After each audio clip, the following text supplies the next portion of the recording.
Hello everyone, কেমন আছো তোমরা? আশা করছি সকলে তোমরা ভালো আছো। আমরাও ভগবানের কৃপায় অনেক ভালো আছি। দার্জিলিংয়ে তৃতীয় দিনে যে সমস্ত জায়গায় ঘুরেছিলাম তার মধ্যে দার্জিলিং জু এটা একটা ভীষণ জনপ্রিয় জায়গা। পাহাড়ের উপরে সরু সিঁড়ি বেয়ে উপরে উঠে তারপর চওড়া রাস্তা, সেই চওড়া রাস্তা বেয়েও উপর দিকে উঠতে হয়। চিড়িয়াখানায় ঢোকার জন্য দেখেছো লম্বা লাইন, এই লম্বা লাইনেই দাঁড়িয়ে টিকিট কাটতে হয়। মাথা পিছু 105 টাকা করে। একজন লাইনে দাঁড়ালেই হয়।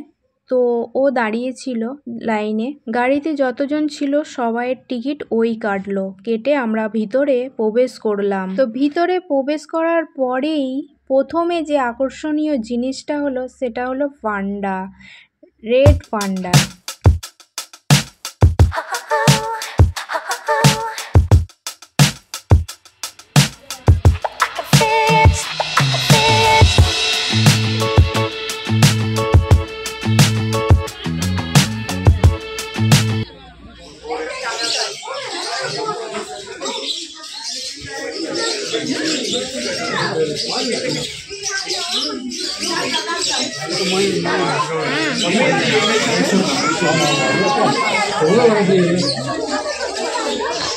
আড়ালে লুকিয়ে পড়ছে কেন?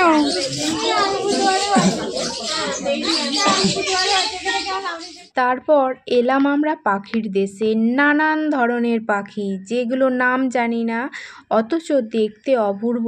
পাখি মানেই তো সুন্দর, আর তাদের ডাকও সুন্দর, তাই নাম না জানা পাখি হলেও তাদের বেশ ভালো লাগে।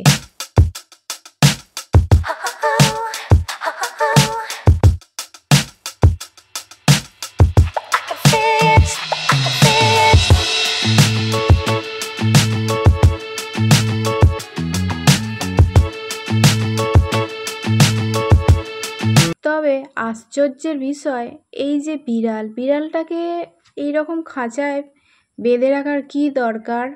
তারপর এই জুয়েতে এলাম। জুয়ের মধ্যেও অনেক কিছু আশ্চর্যকর জিনিস আমি দেখলাম, যেমন এই কাঠবিড়ালিগুলোকেও খাঁচায় রাখার কী দরকার? আমাদের ওখানে তো খোলামেলা গাছের মধ্যে এরা ঘুরে বেড়ায়, আর বাঁদরগুলোকেও কী দরকার খাঁচার মধ্যে ভরে রাখার? এই ছাগলটাকেই বা কী দরকার ছিল? এগুলো তো দেখিয়েছি না, দেখার মতন জিনিস কিছু আমার মনে হয় না ছিল। এইটা চিতাবাঘটাও বড্ড ছেলে মানুষ মনে হচ্ছে আমার, বড়সড় বাঘ দেখতে পেলাম না। অনেক বাঘই রেস্ট নিচ্ছিল, এরকম খাঁচার ভিতরে শুয়েছিল। তারপর এখানে সংরক্ষণ করে রাখার জিনিসগুলো দেখো, দেশি মুরগি, বক, হাঁস, এই সব জিনিসগুলো সংরক্ষণ করার মতন জিনিস কি, যেগুলো লুপ্ত হয়ে যায় সেইগুলোকেই সংরক্ষণ করে রাখে আমরা জানি, কিন্তু এইসব জিনিসগুলো পায়রা, এইসব জিনিসগুলো ওষুধ দিয়ে যেগুলো যাতে না পচে যায়, যাতে না নষ্ট হয়ে যায়, সেই রকম করেই রেখে দিয়েছে।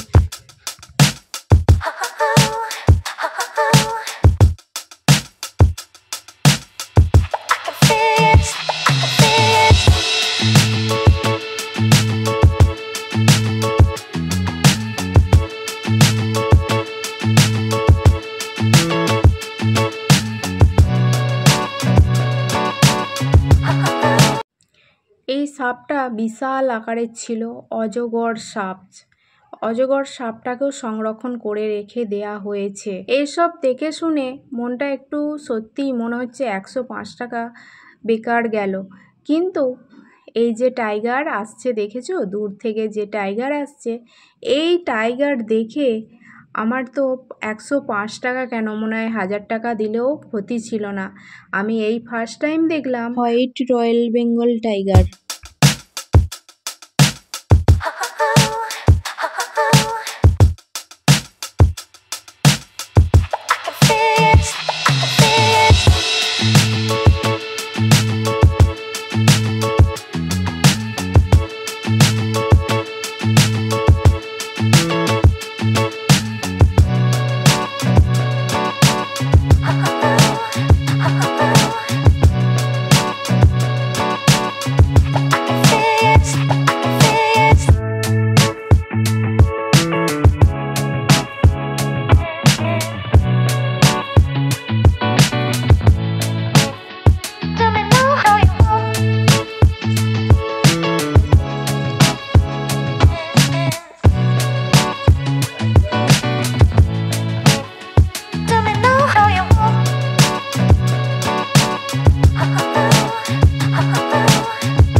সমস্ত দেখা সম্ভব নয়, তাও যতটা সম্ভব দেখলাম। দেখে আমরা এলাম ফুচকার দোকানে। এখানে কি জিনিসটার নাম আমি জানি না, তা বললাম, খেতে অসাধারণ ছিল। তো দুজনে মিলে খেতে খেতে আমরা রওনা দিলাম গাড়িতে উঠবো। এটা একটা দার্জিলিংয়ের কলেজ। তারপর গ্যারেজে এলাম, গ্যারেজের মধ্যে গাড়িতে উঠবো বলে। গ্যারেজটাও দেখো কত সুন্দর, এখানকার পরিবেশের সমস্তই সুন্দর। আর এটা হলো আমাদের গাড়ির ড্রাইভার। আর হ্যাঁ, এটাও রাস্তা দিয়ে যেতে যেতে একটা কলেজ। এই কলেজটায় একটা নাকি সিনেমা হয়েছিল শাহরুখ খানের। তো এই মুহূর্তে সেই সিনেমাটার নাম আমার মনে পড়ছে না, এটা বলল ড্রাইভার দাদা।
ওয়েদার একদমই খারাপ ছিল।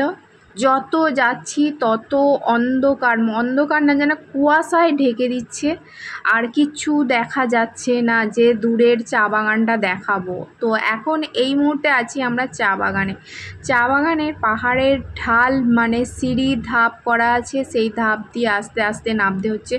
একজন উঠলে আর একজন ওঠা যাচ্ছে না, যাই হোক করে সাইড দিয়ে ওঠা নামা করতে হচ্ছে। তো এখানেও ওই পাহাড়ি যে ড্রেসটা, সেই ড্রেসের পরে সব রিলস বানাচ্ছে, ছবি তুলছে। তা আমার আর ইচ্ছে করলো না, কেননা একবার আমার পড়া হয়ে গেছে। আর আমি শুধু দেখতে চাই পাহাড়ের চা বাগান। দুঃখের বিষয় একটাই যে চা গাছ একটাও আমার ছবি তোলা হলো না। দূর থেকে অনেক ছবি তোলা হয়েছে, কিন্তু চা গাছ যে সামনে থেকে একটা ছবি তুলবো, সেই চা পাতা যে কিভাবে কি হয় সেটা তুলতে পারলাম না। এই যে এইটাই হলো চা গাছ। আর চায়ের দোকানে এসেছি, চা কিনবো না সেটা কখনো হয়? দার্জিলিংয়ে চা তো সুগন্ধি চা না, তার জন্যই তো দার্জিলিং বিখ্যাত। সুগন্ধি চায়ের জন্যই বিখ্যাত। তাই কিছুটা আমিও চা এই দোকান থেকেই নিলাম। তবে চায়ের দাম প্রচণ্ড বেশি, 700 টাকা কেজি, আমি নিলাম 500। তাই নিয়ে এখন হোটেলে এলাম। ভিডিওটা আজকে এখানেই শেষ করছি। প্রচুর ক্লান্ত লাগছে, আর ঘুম হয়নি, আরও ক্লান্ত লাগছে হোটেলে গিয়ে।